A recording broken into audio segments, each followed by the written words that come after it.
I'm Emily Bryant, and I'm the MFT coordinator slash Craft Cottage coordinator for the MFT program.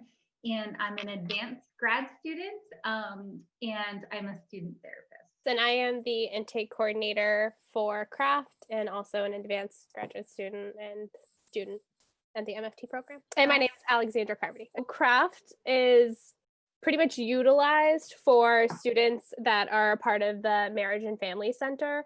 So as a part of graduating and getting clinical hours needed for graduation, we all work at Craft. We were really able to work with lower income people who might not have the ability to access services, who really want to go to therapy but can't do it.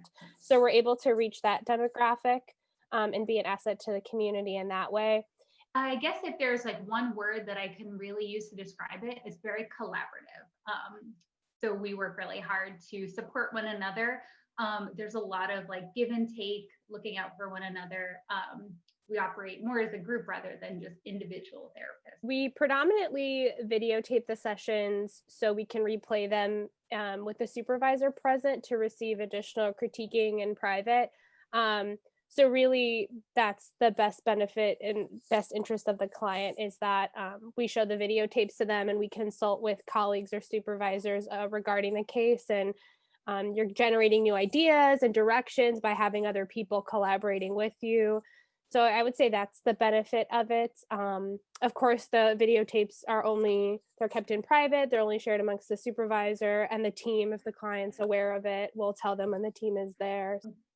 So at any time, a team could be observing a session, a supervisor could be observing, and we always let the client know, and the client has the choice to not have a team. We make that like super clear to them. But the idea, being that like the therapist can get live feedback or immediate feedback and therefore make the session better in the middle of the session, which is really unique and cool for the therapist and the client. For a lot of our clients are like, it's really cool to know I have a team who's behind me as well. I have a team of people who's supporting me and in my corner. And I think that's pretty neat. I would actually say that the pandemic has been a huge benefit to our clients.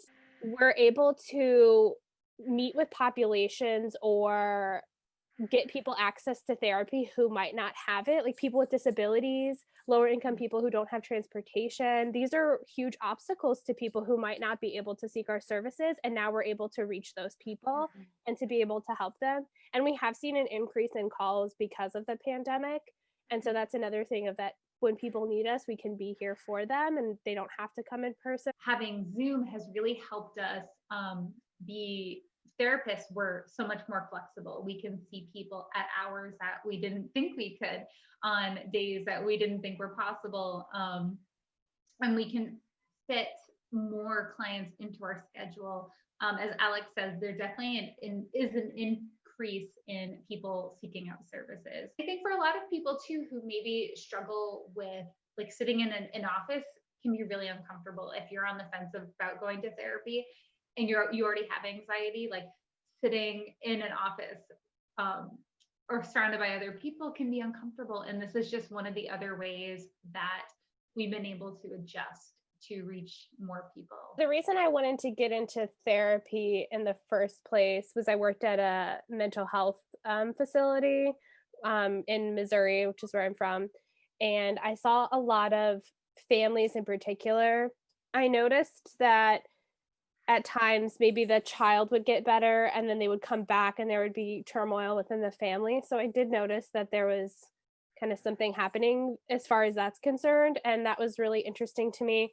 And I really want to focus on working with LGBTQ families in particular, just because I think it's important that they have people who advocate for them and really want to work with that certain population. For me, my job that I had that sort of pointed me in this direction was I worked actually as a therapeutic horseback riding instructor.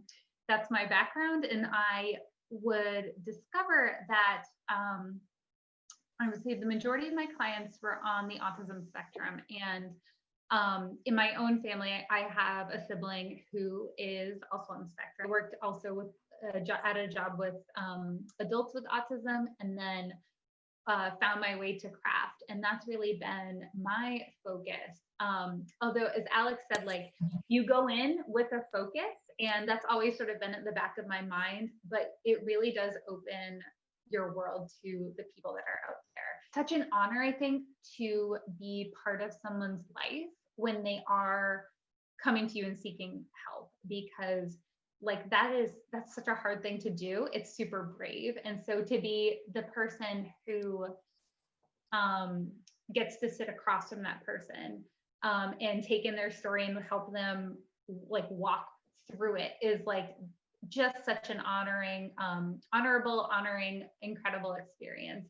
Craft has helped me so much. I mean, it's such a wonderful facility. We get to work with all different types of people. It's not just low income families, surprisingly. It's really everybody, and you get to see couples, families, and individuals. You get a whole array of people. And I think what's really special about it is you're growing as a therapist, and you're hopefully helping clients because that's what you want to do. But your clients also, I mean, my clients inspire me all the time. And I think that they're just, sometimes people just get stuck, and it's just really beautiful to work with clients and to see them grow and blossom and get unstuck from where they feel stuck at. So I think Craft has just been a real asset to the community and to, me on a personal level, because I really value all of my clients and I see something special when I work with them.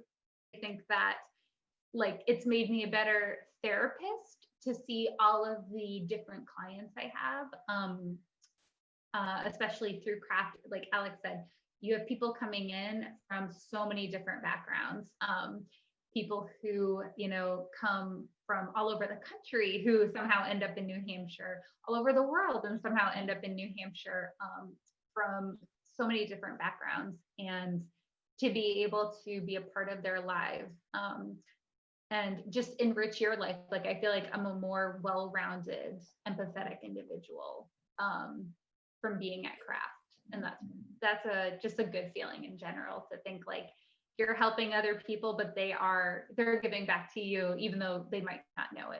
Yeah, I totally agree. I always say that to my clients. I'm like, it's such an honor and a privilege that you would like to let me into your life. And I think that it's so hard to do that, to open up to somebody and to be vulnerable. And, your clients teach you to be brave by doing that and by being resilient and by overcoming so many things. Chances are, if you've talked to a therapist, they've probably gone to their own therapy. Maybe not everybody, but a lot of people have, and that's sort of their drive also for going into therapy is, I want to help people. Going to therapy was amazing for me. So I want to pursue this. I would encourage people, like, you really don't have anything to lose. As therapists, we will not be offended if you do a couple sessions and you're like, this isn't for me. It's not a long-term relationship. You totally don't have to stick it out if you're not feeling it. Therapy is an amazing tool. And if somebody wants to utilize it, that's great. And if sometimes people aren't ready to make that step, and that's fine. We're always here if they want to. So I would just be curious. And then if they don't, that's fine. I just think that it's such a personal decision. But we're always here, and we're always willing to, if somebody wants to come.